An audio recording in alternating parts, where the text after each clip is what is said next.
The Hobbit by J.R.R. Tolkien. This is chapter 4, called Over Hill and Under Hill. There were many paths that led up into those mountains and many passes over them. But most of the paths were cheats and deceptions and led nowhere, or to bad ends, and most of the passes were infested by evil things and dreadful dangers. The dwarves and the Hobbit, helped by the wise advice of Elrond, and the knowledge and the memory of Gandalf, took the right road to the right pass. Long days after they had climbed out of the valley and left the last homely house miles behind, they were still going up and up and up. It was a hard path and a dangerous path, a crooked way and a lonely and a long way. Now they could look back over the lands they had left laid out behind them far below. Far, far away in the west, where things were blue and faint, Bilbo knew there lay his own country of safe and comfortable things, and his little hobbit hole. He shivered. It was getting bitter cold up here, and the wind came shrill among the rocks. Boulders, too, at times, came galloping down the mountainsides, let loose by midday sun upon the snow, and passed among them, which was lucky, or over their heads, which was alarming. The nights were comfortless and chill, and they did not dare to sing or talk too loud, for the echoes were uncanny, and the silence seemed to dislike being broken, except by the noise of water, and the wail of wind, and the crack of stone. The summer is getting on down below, thought Bilbo, and haymaking is going on, and picnics. They'll be harvesting and blackberrying before we even begin to go down the other side at this rate.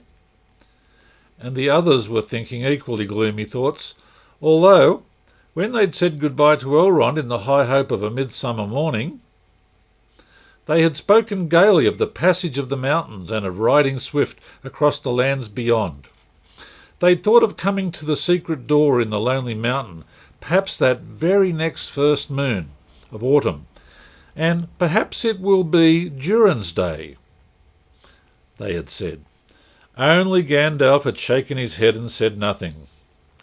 Dwarves had not passed that way for many years, but Gandalf had, and he knew how evil and danger had grown and thriven in the wild, since the dragons had driven men from the lands, and the goblins had spread in secret after the battle of the Mines of Moria.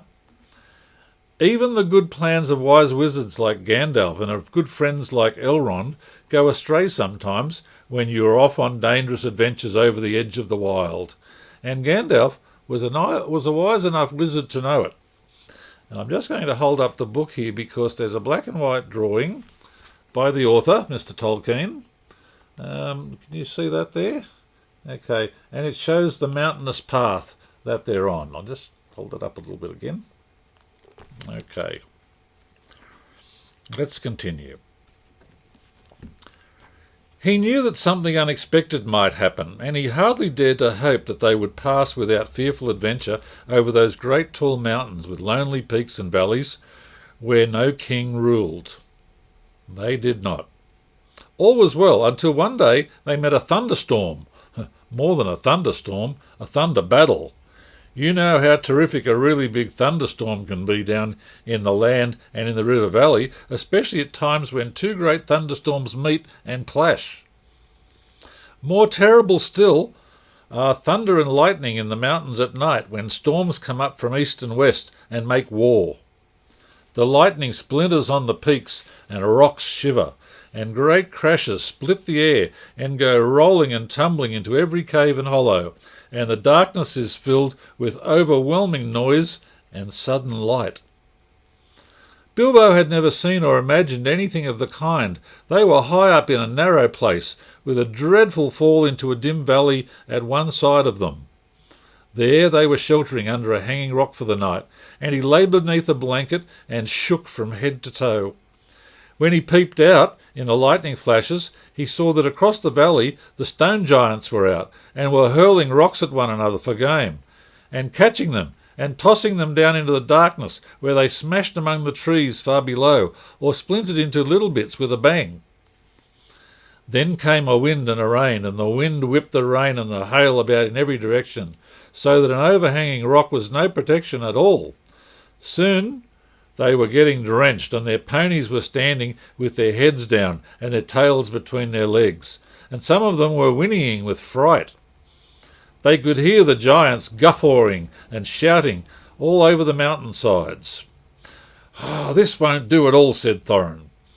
"If we don't get blown off or drowned or struck by lightning, we shall be picked up by some giant and kicked sky high for a football." "Well, if you know of anywhere better, take us there," said Gandalf, who was feeling very grumpy, and was far from happy about the giants himself. The end of their argument was that they sent Fili and Kili to look for a better shelter. They had very sharp eyes, and being the youngest of the dwarves by some 50 years, they usually got these sorts of jobs, when everybody could see that it was absolutely no use sending Bilbo. "There's nothing like looking if you want to find," or so Thorin said to the younger dwarves. You certainly usually find something if you look, but it's not always quite the something you are after." So it proved to be on this occasion. Soon Fili and Kili came crawling back, holding on to the rocks in the wind. "We found a dry cave," they said, "not far round the next corner, and ponies and all could get inside." "Have you thoroughly explored it?" said the wizard, who knew that caves up in the mountains were seldom unoccupied. Yes, they said, though everybody knew they could not have been long about it. They'd come back far too quickly. "It isn't all that big, and it does not go far back." That, of course, is the dangerous thing about caves. You don't know how far back they go, sometimes, or where a passage may lead to, or what is waiting for you inside. But now, Fili and Kili's news seemed good enough, so they all got up and prepared to move. The wind was howling and the thunder was growling, and they had a business getting themselves and their ponies along. Still, it was not very far to go, and before long they came to a big rock standing out into the path. If you stepped behind, you found a low arch in the side of the mountain. There was just room to get the ponies through with a squeeze, when they had been unpacked and unsaddled. As they passed under the arch, it was good to hear the wind and the rain outside, instead of all about them, and to feel safe from the giants and their rocks. But the wizard was taking no risks. He lit up his wand, as he did that day in Bilbo's dining room that seemed so long ago, if you remember, and by its light they explored the cave from end to end. It seemed quite a fair size, but not too large and mysterious. It had a dry floor and some comfortable nooks. At one end there was room for the ponies, and there they stood, mighty glad of the change, steaming and champing in their nosebags. Owen and Gloin wanted to light a fire at the door to dry their clothes, but Gandalf would not hear of it. So they spread out their wet things on the floor, and they got dry ones out of their bundles. Then they made their blankets comfortable, got out their pipes and blue smoke rings, which Gandalf turned into different colours and set dancing up by the roof to amuse them. They talked and forgot about the storm, and discussed what each would do with his share of the treasure, when they got it, which at the moment did not seem so impossible. And so they dropped off to sleep one by one. And that was the last time that they used the ponies, packages, baggages, tools, and paraphernalia that they had brought with them. It turned out a good thing that night that they had brought little Bilbo with them after all, for somehow he could not go to sleep for a long while, and when he did sleep he had very nasty dreams. He dreamed that a crack in the wall at the back of the cave got bigger and bigger and opened wider and wider, and he was very afraid, but could not call out or do anything but lie and look. Then he dreamed that the floor of the cave was giving way, and he was slipping, beginning to fall down, goodness knows to where. At that he woke up with a horrible start, and he found that part of his dream was true. A crack had opened at the back of the cave and was already a wide passage. He was just in time to see the last of the ponies' tails disappearing into it. Of course, he gave a very loud a yell as a hobbit can give, which is surprising for their size. Out jumped the goblins. Big goblins, great ugly-looking goblins, lots of goblins, before you could say rocks and blocks. There were 6 to each dwarf at least, and 2 even for Bilbo, and they were all grabbed and carried through the crack before you could say tinder and flint. But not Gandalf. Bilbo's yell had done that much good. It had wakened him up wide in a splendid second, and when goblins came to grab him, there was a terrific flash like lightning in the cave, a smell like gunpowder, and several of them fell dead. The crack closed with a snap, and Bilbo and the dwarves were on the wrong side of it. Where was Gandalf? Of that, neither they nor the goblins had any idea, and the goblins did not wait to find out. They seized Bilbo and the dwarves and hurried them along. It was deep, deep dark, such as only goblins that have taken to living in the heart of the mountains can see through.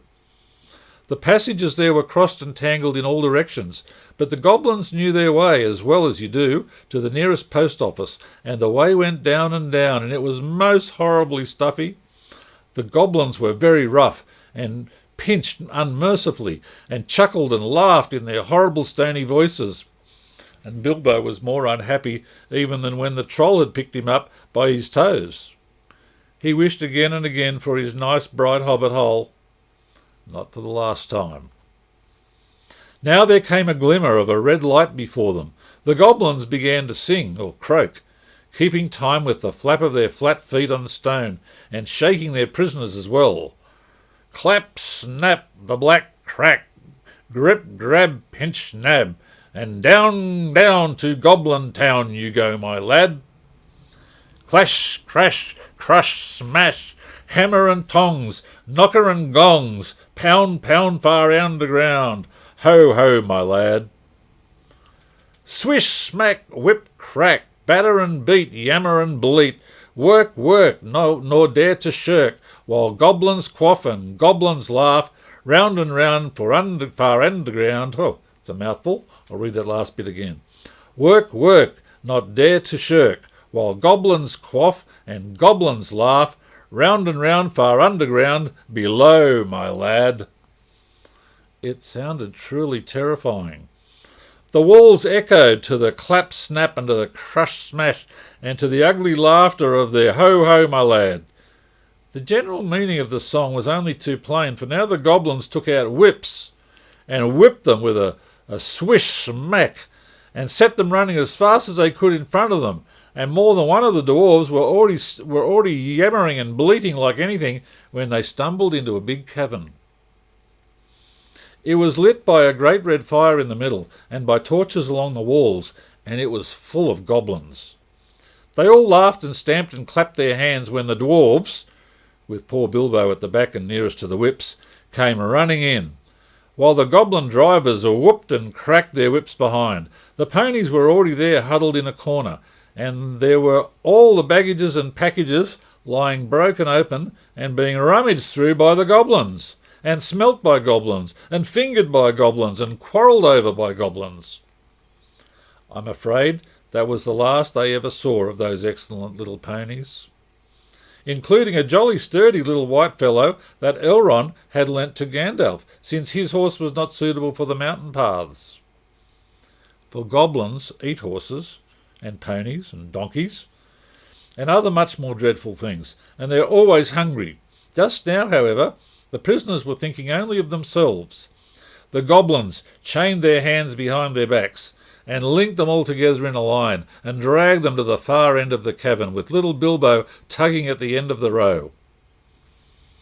There, in the shadows, on a large flat stone, sat a tremendous goblin with a huge head, and armed goblins were standing round him carrying the axes and the bent swords that they use.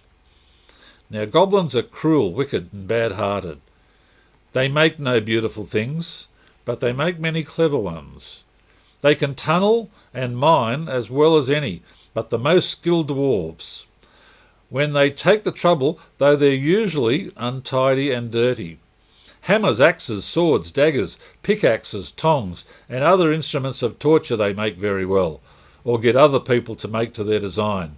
Prisoners and slaves that have to work till they die for want of air and light. It's not unlikely that they invented some of the machines that have since troubled the world, especially the ingenious devices for killing large numbers of people at once. For wheels and engines and explosions always delighted them, and also not working with their own hands more than they could help. But in those days, and those wild parts, they'd not advanced, as it's called, so far.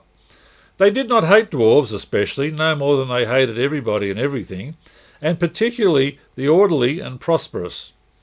In some parts wicked dwarves had even made alliances with them, but they had a special grudge against Thorin's people because of the war which you have heard mentioned, but which does not come into this tale.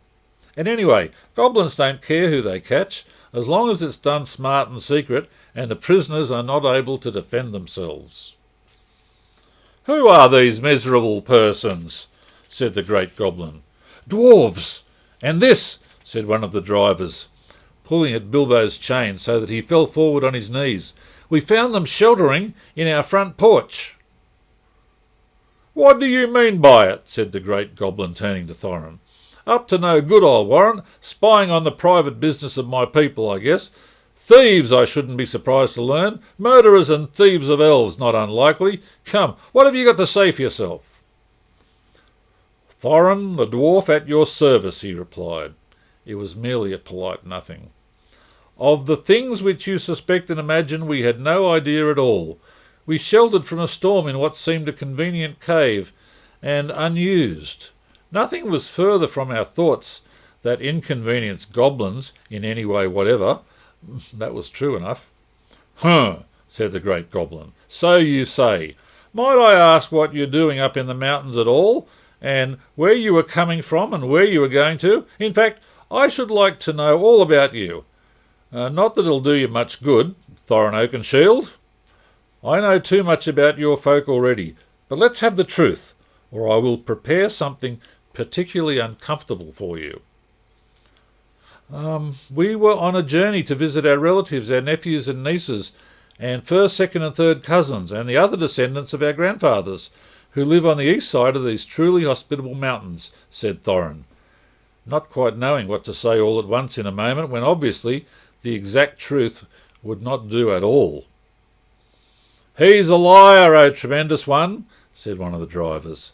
"Several of our people were struck by lightning in a cave when we invited these creatures to come below, and they're as dead as stones. Also, he's not explained this." He held out the sword which Thorin had worn, the sword which came from the troll's lair. The great goblin gave a truly awful howl of rage when he looked at it, and all his soldiers gnashed their teeth, clashed their shields, and stamped. They knew the sword at once. It had killed hundreds of goblins in its time, when the fair elves of Gondolin hunted them in the hills, or did battle before their walls. They had called it Orcrist, Goblin Cleaver, but the goblins called it simply Biter. They hated it, and they hated worse anyone who carried it. "Murderers and Murderers and elf friends," the great goblin shouted. "Slash them, beat them, bite them, gnash them, take them away to dark holes full of snakes, and never let them see the light again." He was in such a rage that he jumped off his seat and himself rushed at Thorin with his mouth open. Just at that moment, all the lights in the cavern went out, and the great fire went off into a tower of blue, glowing smoke, right up to the roof that scattered piercing white sparks all among the goblins. Oh, the yells and yammering, croaking, gibbering and jabbering, howls, growls and curses, shrieking and screeking that followed were beyond description. Several hundred wildcats and wolves were being roasted slowly alive together, would not have compared with that sound. The sparks were burning holes in the goblins, and the smoke that now fell from the roof made the air thick for even their eyes to see through. Soon They were falling over one another and rolling in heaps on the floor, biting and kicking and fighting as if they'd all gone mad. Suddenly, a sword flashed in its own light. Bilbo saw it go right through the great goblin as he stood dumbfounded in the middle of his rage. He fell dead, and the goblin soldiers fled before the sword, shrieking into the darkness. The sword went back into its sheath. "Follow me, quick," said a voice, fierce and quiet, and before Bilbo understood what had happened, he was trotting along again as fast as he could trot at the end of the line, down more dark passages, with the yells of the goblin hall growing fainter behind him. A pale light was leading them on. "Quicker, quicker," said the voice. "The torches will soon be relit." "Half a minute," said Dory, who was at the back next to Bilbo and a decent fellow. He made the hobbit scramble on his shoulders as best he could, with his tied hands, and then off they all went at a run, with a clink-clink of chains and many a stumble, since they had no hands to steady themselves with. Nor for a long while did they stop, and by that time they must have been right down in the very mountain's heart. Then Gandalf lit up his wand. Of course it was Gandalf, but just then they were too busy to ask how he got there. He took out his sword again, and again it flashed in the dark by itself. It burned with a rage that made it gleam if goblins were about. Now it was bright as blue flame, for delight in the killing of the great lord of the cave. It made no trouble whatever of cutting through the goblin chains and setting all the prisoners free as quickly as possible. This sword's name was Glamdring, the foe hammer, if you remember. The goblins just called it Beater, and hated it worse than Biter, if possible. Orcus, too, had been saved, for Gandalf had brought it along as well, snatching it from one of the terrified guards. Gandalf thought of most things, and though he could not do everything, he could do a great deal for friends in a tight corner. "Are we all here?" said he, handing his sword back to Thorin with a bow. "Let me see. 1, that's Thorin. 2, 3, 4, 5, 6, 7, 8, 9, 10, 11... Where are Feely and Keely?" "Here they are, 12, 13, and here's Mr. Baggins, 14. Well, well, it might be worse, and then again, it might be a good deal better. No ponies and no food and no knowing quite where we are, and hordes of angry goblins just behind us. On we go." On they went. Gandalf was quite right. They began to hear goblin noises and horrible cries far behind in the passages that they'd come through. That sent them on faster than ever, and as poor Bilbo could not possibly go half as fast, for dwarves can roll along at a tremendous pace, I can tell you, when they have to, they took it in turn to carry him on their backs. Still, goblins go faster than dwarves, and these goblins knew the way better. They'd made the paths themselves, hadn't they?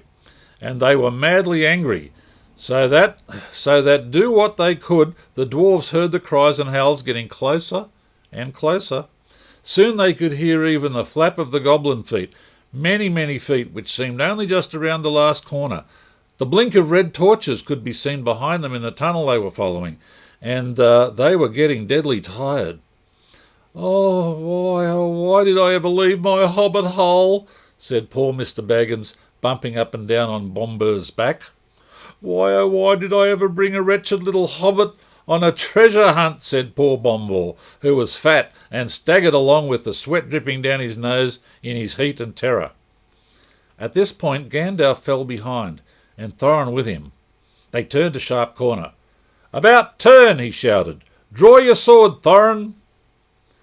There was nothing else to be done, and the goblins did not like it. They came scurrying around the corner in full cry and found Goblin Cleaver and Foe Hammer shining cold and bright right in their astonished eyes. The ones in front dropped their torches and gave one yell before they were killed. The ones behind yelled still more and leaped back, knocking over those that were running after them. "Biter and Beater!" they shrieked, and soon they were all in confusion, and most of them were hustling back the way they'd come. It was quite a long while before any of them dared to turn that corner, but by the time the dwarves had gone on again, a long, long way on into the dark tunnels of the goblins' realm, when the goblins discovered that they put out their torches and they slipped on soft shoes and they chose out their very quickest runners with the sharpest eyes and ears. These ran forward as swift as weasels in the dark, and with hardly any more noise than bats. That is why neither Bilbo nor the dwarves nor even Gandalf heard them coming. Nor did they see them, but they were seen by the goblins that ran silently up behind, for Gandalf was letting his wand give out a faint light to help the dwarves as they went along. Quite suddenly, Dory, now at the back again carrying Bilbo, was grabbed from behind in the dark.